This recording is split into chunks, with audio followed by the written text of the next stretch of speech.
2023 10. ayının 14. günü 35 milyon Doğu Türkistan Uygur Türkleri olarak Filistin ve İsrail Savaşı'nın durdurulmasını buradan çağrıda bulunuyoruz.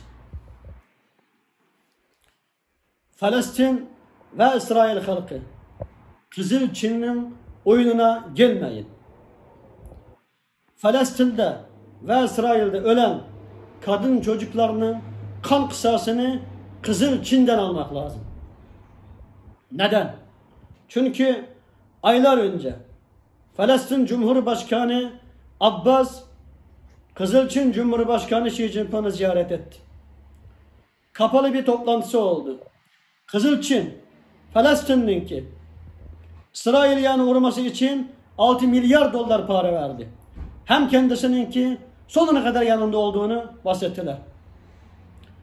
Abbas bu oyunu geldi. Hamas bu savaşla başlattı. Kızıl Çin'in amacı Çin'e bağlı olan Filistin devleti kurmak. Tam Çin'e bağlı olan Doğu Türkistan'ı kurdu gibi. Doğu Türkistan'ı işgal etti gibi yarın Filistin'i işgal etmek.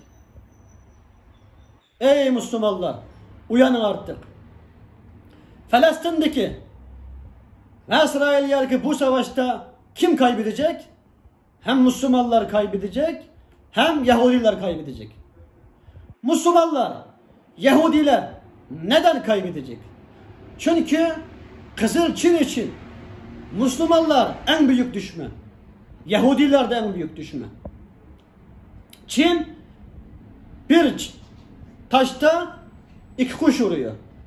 Hem Müslümanları zayıfleştiriyor, hem Yahudilerini. Kızıl Çin'in amacı bu. Şu yüzden bütün dünyadaki Müslümanlar bu oyunu gelmeyin. Hem Yahudiler oyunu gelmeyin.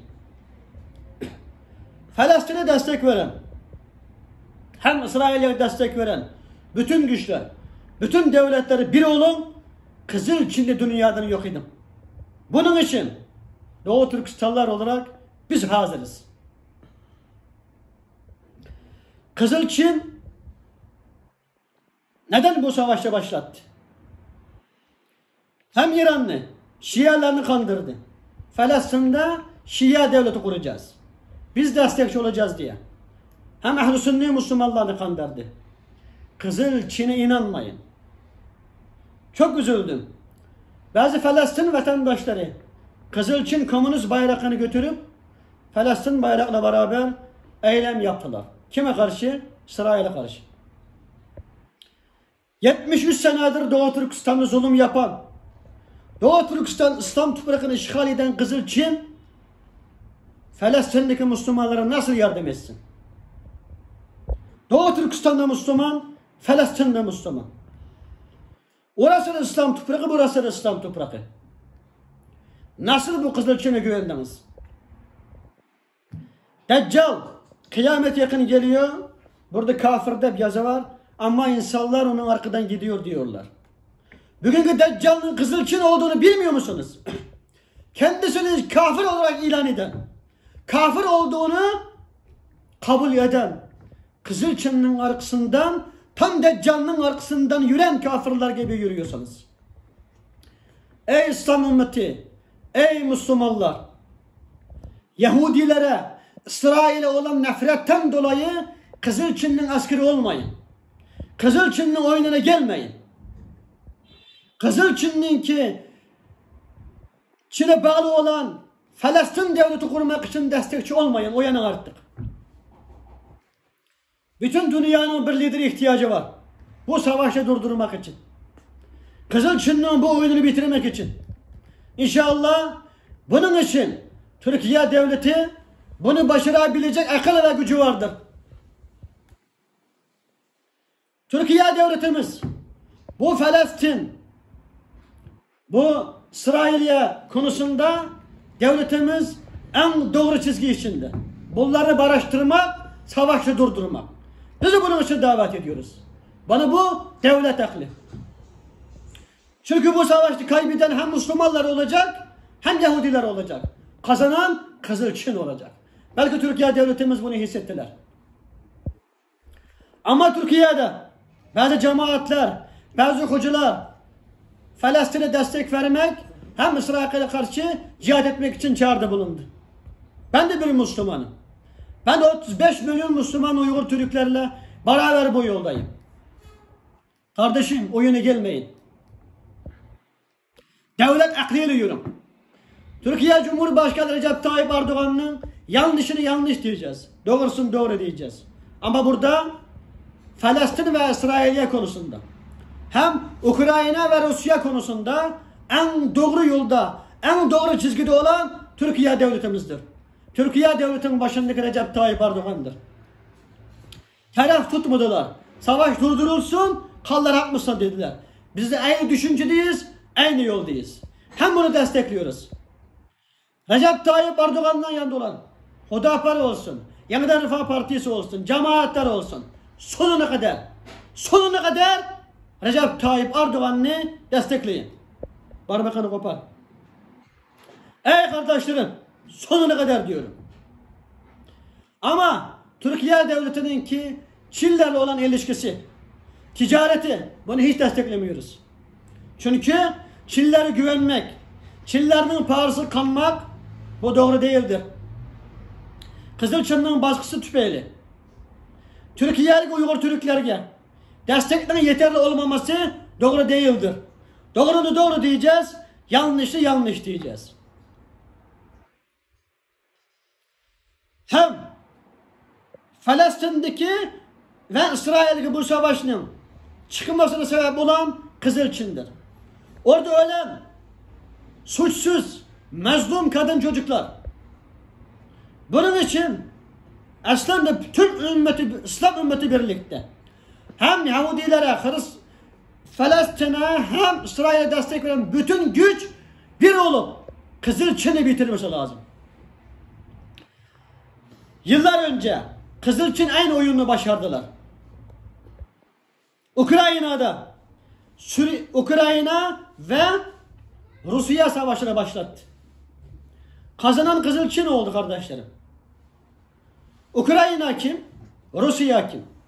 Aynı kandan, aynı dinden. Kardeş kavgasını ortaya çıkardılar. Hem Rusya zayıfladı hem Ukrayna zayıfladı.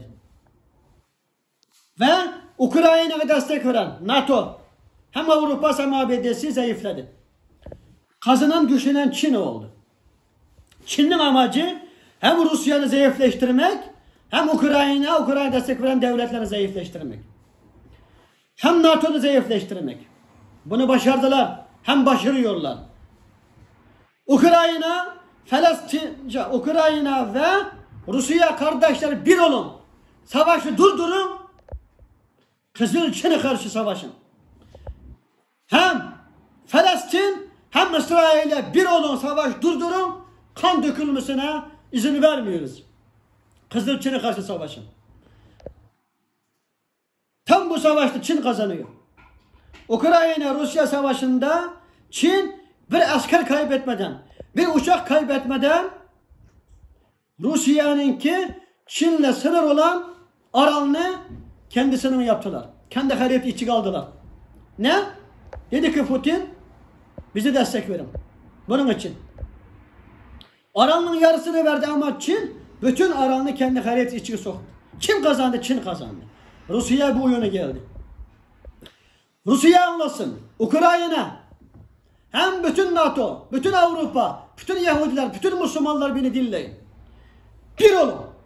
Kızıl zalim Çin'e karşı bir olun. Siz bu oyunun içindesiniz. Kazanan Çin oluyor. Müslümanlar, Yahudiler, Nasaralar, ahli kitaplar kaybediyor. Uyanın artık. Ey Türkiye'li hocalar, Yahudiler karşı cihat için fetva veriyorsunuz. Ama sizler gidin cihat edin, biz dua ediyoruz diyorsunuz. Ama devlet hala bunu söylemedi. Türkiye devletimiz barıştırmak için, kan dökülmesinin durdurulması için konuşuyor. Hocalar kendinizi toparlayın. Bu kadar cihat etmek isterseniz, Müslümanlara destek vermek isterseniz, kızıl zalim Çin'e karşı bir fetva yapacağım. Çin'e karşı cihat edin deyin. Bu çağrıda bulunun. Hatta Afganistan'daki Talibanlar Filistin'e destek vermek için, İsrail'e karşı cihad etmek için ayaklanıyorlar. Harekete geçiyorlar. Uyanın artık. Kızıl Çin sizde hem bitirmek istiyor. Afganistan'ı Çin'e bağlı yapmak istiyor. Bağlandınız. Çin'le ticari ilişki yapıyorsunuz. Çin'den para alıyorsunuz. Doğu Türkistan için bir Taliban'dan ses çıkardıklarını biz duymadık. Uyanın artık. Yanınızda Kızıl Çin var. Doğu Türkistan sınırları orada. Orada mazlum Müslümanlar var. Cihad etmek isterseniz Kızıl Çin'e karşı cihad edin. Bütün ümmeti Muhammed, bütün ehli kitaplar, zalim Kızıl Çin dünyanın baş belasını yok etmek lazım. Bunun için biz hazırız. Sizler de hazır olun. Yanlış yolda gitmeyin. Bütün dünyanın baş belası Kızıl Çin'i yok etmek lazım. Yıllar önce Çin virüsü dünyaya yayıldı. Virüs hiç yerden çıkmadı, Çin'den çıktı. En az kaybeden Çin oldu ama dünya kaybettiler. Türkiye'de, ABD'de, Avrupa'da, dünyanın her yerinde, tüm İslam ülkesinde milyonlarca insan virüsten öldü. Virüsten kurtulduk dediğimiz ekonomiye sıkıntı. Dünyada pahalılık oldu. Bu virüsten sonra oldu. Neden? Dünyada pahalılık oluyor, Çin'de mal ucuz. Tüm dünyada Çin malı. Çin'den virüs çıkıyor, Çin'de az kaybediyor, dünyada insanlar ölüyor. İnsanlar nüfus çöktürmek için. Dünyada insanlar azlasın, dünyanın Çinler bassın diyor Kızıl Çin. O yana gelmeyin, aklınızı toparlayın. Dünyanın bir lideri ihtiyacı var. Bir olun, beraber olun. Türkiye devletimizi sesleniyorum. Türkiye devletimiz tarihler önce neden NATO üye oldu? En doğru çizgini çizdi. Türkiye devletimizin o zamandaki lideri NATO üye olmasaydı Çin hem Rusya Türkiye'ni işgal edecekti. Şu yüzden NATO üye oldular. Zaten NATO'nun içindesiniz. NATO'dan çıkamazsınız. Aklınızı toparlayın. NATO ile birlikte Kızıl Çin'i bitirin. Türkiye'nin en büyük beş belası ABD'si, Avrupa'sı değil, Kızıl Çin. Bunu unutmayın. Türkiye devletimiz, Mehmetçiklerimiz yakında Suriye'de hem Irak'taki teröristlerini saldırırken teröristlere kim destek verdi? Kızıl Çin destek verdi. Suriye Nazım'ın bütünlüğü, Irak Nazım'ın bütünlüğü falan Türkiye burada saldırı yapamaz, teröristlerine uğramaz dediler. Unutmayın. Türkiye'ye karşı olan tüm teröristlerin arkasında Kızıl Çin vardır. Rusya'da, Ukrayna'da kardeşlerini birbiri karşı kardeş kavgası yaptıran, birbirinin kanının dökülmesine sebep olan Kızıl Çin'dir.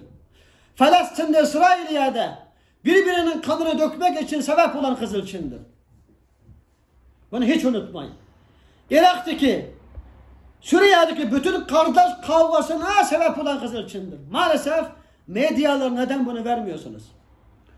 Bütün medyalara sesleniyorum. Tarafsız olun. Gerçekçi olun.